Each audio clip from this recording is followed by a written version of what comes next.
Coming up in this video, I'm going to show you a way of using inks to do speed painting that's quick and very easy and affordable.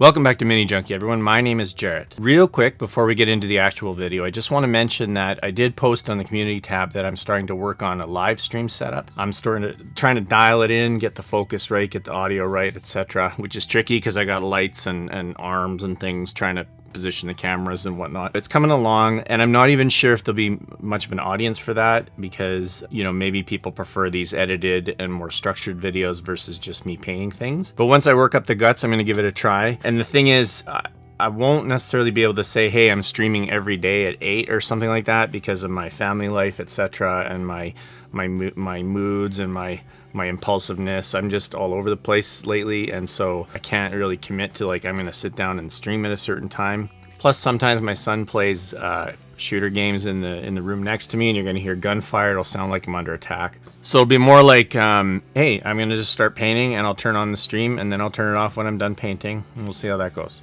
And hey, by the way, if you're new to the channel, and if you're interested in learning about this hobby of painting miniatures for board games and war games, consider subscribing and clicking the bell notification so you stay part of the conversation. But about this video, so recently, and when I say recently, most of the videos I've been putting out the last few months at least, and really going back to since I rebooted the channel, I've been using inks a lot to do speed painting. This should come with a word of warning because what I found is once you start doing that, it's pretty addictive to just keep doing it and not do real painting, which is base coating and shading and highlighting, and takes longer and looks better overall. But painting with inks is really fast, looks pretty damn good, and the models tend to pop because it's done over a white primer and the ink is very intense in terms of coloration. So it's a great technique for doing like when you have units for your armies and things like that, or you know, you just want to bang out some characters for your role-playing game.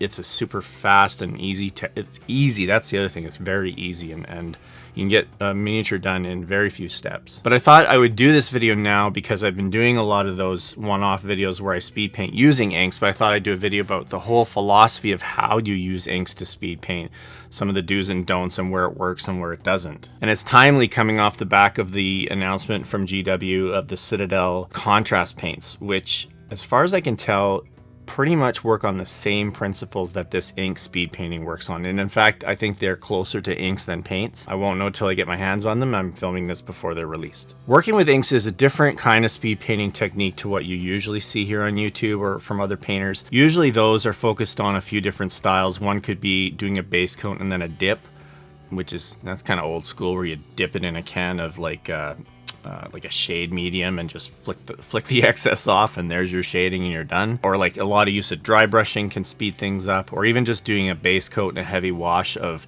Aggrax Earthshade, which used to be called Devil in Mud, things like that. Those are all fast, just different approaches. I found quite often they would result in models that are quite dull looking, and by dull I mean like brown and monotone because of the heavy use of those brown washes and things to use to give the contrast and shading. Whereas, as I said, the inks are vibrant, they're bright, even the dark browns and things like that are fairly, you know, intense and vibrant. So what happens is, even though you're getting those fast results, you're getting them in a way that doesn't dull down the model and make it look like make everything look like sort of like a brown sea. So in this video, I'm not going to be painting specific models. I'm not going to be painting certain miniatures from start to finish because I've been doing that in so many of my recent videos. Rather, I'm just going to show various clips that illustrate what I'm talking about, maybe a few photos of the kinds of miniatures I'm talking about, and just overall just go through what you need and how it works, and then you can go and use this on a whole bunch of different miniatures that you want to. Now, fundamentally, when you speed paint with ink, you are effectively staining the surface while creating shadows in the darker recesses. It's very similar to a wash like GW's Aggrax Earthshade, etc. The difference being, even those will tint the surface a little bit, whereas the ink will tint the surface a lot. So you need a few things to do this technique on your miniatures. I'm going to post a link to probably the most important thing in the description below, which is a set of Vallejo Game Inks. And I'll mention here that I've only used Vallejo Game Inks to do this. So I would not necessarily recommend going and getting a set of acrylic artist's inks from an art store because I have no idea if that's going to work the same way. I would start out using these Vallejo Game Inks. The good news is they're really easy to find. Most hobby stores do carry these. They're in the game color rack. You know, there's black, sepia, yellow, brown, skin wash, green, dark, black, green, blue, violet, you know, red, most of the colors you're going to need, and then you can mix and match as necessary. The other things you're going to need are a light primer, white, very light gray, or even like a bone or an ivory could work. I don't use that as much, and I think that's going to probably affect the final outcome. White is best because it's so neutral and it's very bright, so all your inks are really going to pop after you've applied them, and the inks aren't going to lose their color over the white versus grays and bone, which are going to, like I said, change the coloration a little bit. You're going to need at least 2 brushes. One is a larger brush with a bit of a belly to it, which is for doing some of the bigger areas, or when you want to do a whole swath of texture like fur. You just want to like slather that stuff on with a bigger brush. So I use a Winsor & Newton size 2. And then I also use a size 1 for some of the finer detail, like when you're going to apply it to faces or hands, smaller areas, you're going to need a smaller brush. So I use a size 2 and a size 1. Winsor & Newton Series 7, those are like sort of the ultimate brushes for paint for most painters. So failing that, you know, if you can't access those, are a little expensive. Under the Citadel range, you might use like a shade brush and then maybe a detail brush, or even a base coat brush might work. So just, you know, have a look at them, think about the kind of miniatures you're working on, how small some of the areas are, and just pick your brush based on that. Optionally, you want a sharp X-Acto knife just for cleaning up mold lines, and we'll get into why that is in a minute. But for a lot of the miniatures that you're going to use this on, mold lines are going to create some challenges that I'll talk about. And then a matte varnish, because inks do tend to leave a satin / shiny finish that doesn't look great. It kind of takes away from the effect. If you hit them with a matte varnish, that's going to make everything kind of come together, lose that shininess, and look more realistic. And that's when you're done. So recapping: light primer, Vallejo Game Inks, 2 brushes, matte varnish, and a sharp knife, optionally. And the last thing you need is an appropriate miniature. Now the thing is, with this technique, it's not going to work for certain kinds of miniatures, and I'll get into that in a sec. The best miniatures to use this for are smaller ones, so like the 25 to 35 millimeter. I don't think it's going to work great on like a 75 millimeter model or miniature. Fairly detailed, so you want a lot of texture on the miniature, lots of folds and cloaks, and lots of furs, and small areas, so small sectional areas of bags and belts and things like that all work great with this technique. So miniatures that come to mind for this: Nolzur's Marvelous Miniatures from WizKids and their Pathfinder Deep Cuts line are kind of perfect for this. They're even pre-primed white, so you can just go crazy with this technique on those, and it's going to work really, really well. Maybe it'll be a little more challenging on some of the larger monsters, but for the characters, it's perfect. Same goes for Reaper miniatures, so Reaper metals. With the bones, I haven't tried it yet, and I don't think it's going to work well just over the basic bones material. I would prime them white just because I don't know how that ink's going to work on that plastic. I have never tried it. You feel free to try it, of course, but I suspect a white primer is going to help with the way the ink's going to behave. And lastly, in recent years, a lot of Kickstarter board games have tons of miniatures in them. They're pretty much always plastic, and they're always pretty detailed. And another example comes to mind is Simon's Song of Ice and Fire miniatures, which I've been painting. They have really nice details, a lot of texture to them. Those are also perfect for this ink technique because, again, of the small size, the level of details and complexity to the model, and a lot of texture to them. And what are some gotchas and things to watch out for, and just places where it's not going to work? Well, the biggest one is large, smooth surfaces. So Tau players, I'm sorry, this just is not going to look very good on Tau. It's not really going to look good on Space Marines, unfortunately. I think maybe, well, honestly, the contrast paints from GW are going to cover Space Marines quite nicely, let's face it. The reason for that is the ink will dry a little too fast for large, smooth areas, and you're going to create overlap lines. And you can't really blend inks very well unless you move super fast. It's going to create tide lines, it's going to create splotchiness as it dries, and it's going to create pooling. In my experience, the larger the area, the worse it's going to look. I would say that at best, capes on some of the Simon Song of Ice and Fire guys, that's probably about as big of a smooth surface as you're going to get away with. Feel free to experiment, of course. And mold lines are really going to show up when you use this. Now that's a challenge for the Nolzur's miniatures because they do tend to, as most of you know who have who have bought them, they do have some mold line issues where they get into a lot of the detail areas, and so the ink is going to pool up against that mold line and create a dark line wherever it is. So you're going to want to take your sharp X-Acto I talked about and shave those off as very best you can. Same with the Bones miniature. Anywhere you're going to get mold lines, this technique will really make that show. You can't really use this over black primer.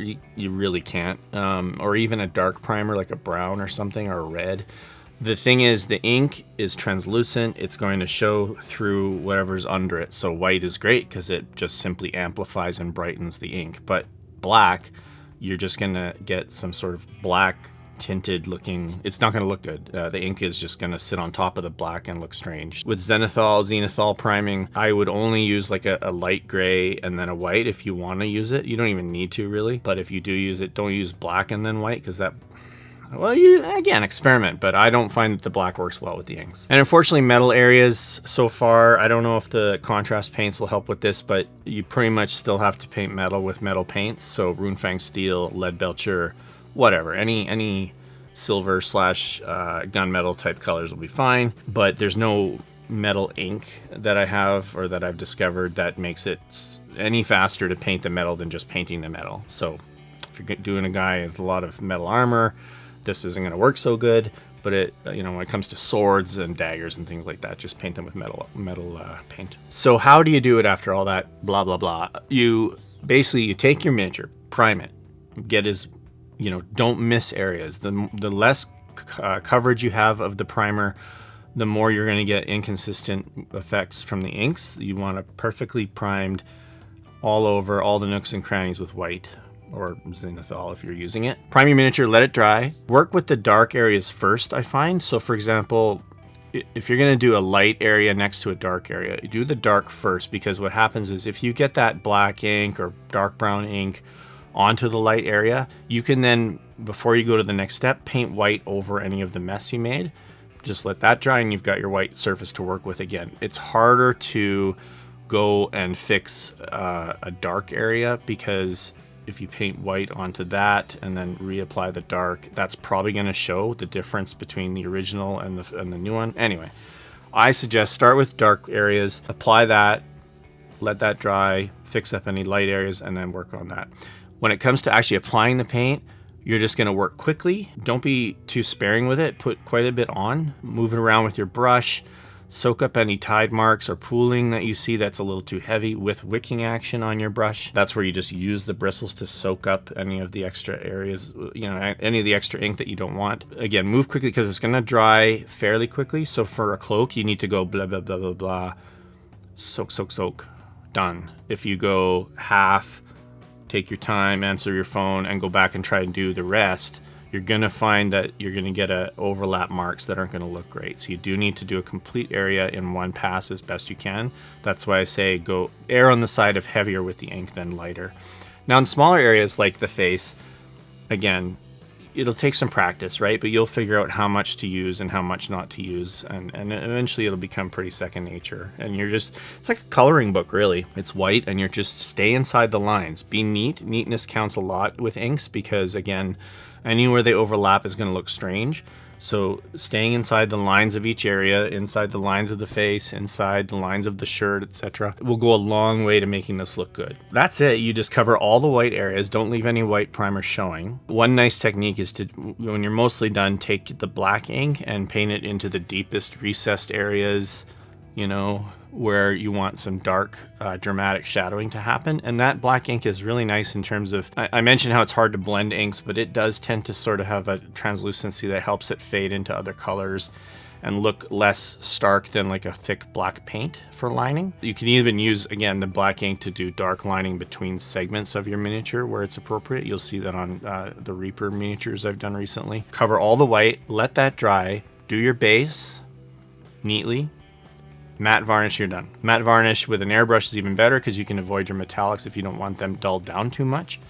But yeah, matte varnish and you're finished. You just make sure you let those inks dry a lot before you apply the varnish. So once you got that figured out and you've practiced a bit, you can expand this technique. Always remember that any technique you learn doesn't mean you have to use that on your entire miniature every time. So for example, if you have a miniature where you could spend some of it with speed painting with ink and do quickly, and then do some parts taking a little more time with traditional painting of base coating and highlighting, etc., like the face. If you want the face to look nicer, paint the face normally, speed paint the rest. You can do that any way you want, really. Remember also that you can mix the colors, mix the inks. They mix perfectly well together. You can also thin them a bit. So with water, by thinning them, you're going to take the coverage down a little bit, and it'll be a little bit less. Maybe the black, for example, would turn a little gray or things like that. Or you could mix sepia, which is a dark brown, with black to make a darker brown. Mix the colors up, and just play with them and get different effects and different looks. And then what you can do, if you want to branch this out even more, is you can work your way into the Citadel Shades, like Aggrax, Seraphim, Sepia, Reichland Flesh Shade. Those also tint the surface. The non-gloss versions tint the surface a little bit. So if you paint Aggrax over white, it's gonna brown the surface, just not as much as an ink. What you can do is take that wash, put it in a little palette well, add a drop of ink to increase the opacity, and then use that and see how that looks. Like I've done that with Seraphim Sepia before. So what you're doing is you're just changing the consistencies and the coverage of your inks by mixing them together, by mixing them with shades. It creates a lot more tools in your tool belt when it comes to speed painting these miniatures. And then eventually, it looks like those contrast paints are going to be an absolutely game-changing technique for speed painting. I'm probably going to buy them and just incorporate them into all the other types of painting I do, including speed painting, including not speed painting, and including mixing them using a combination of inks and those contrast paints on miniatures to see what they look like. And it looks like they're going to work better on larger surfaces, unlike these inks. And that's it. I hope this was helpful. Go buy your inks and a couple of tools and start painting your miniatures. Don't forget light primer. If you have questions, post them below. I answer almost every comment I get, or I give you a little love indicator that shows I read it. I bet that makes you feel good. Yeah, let's see what you can do with it. That's it for now. Happy painting.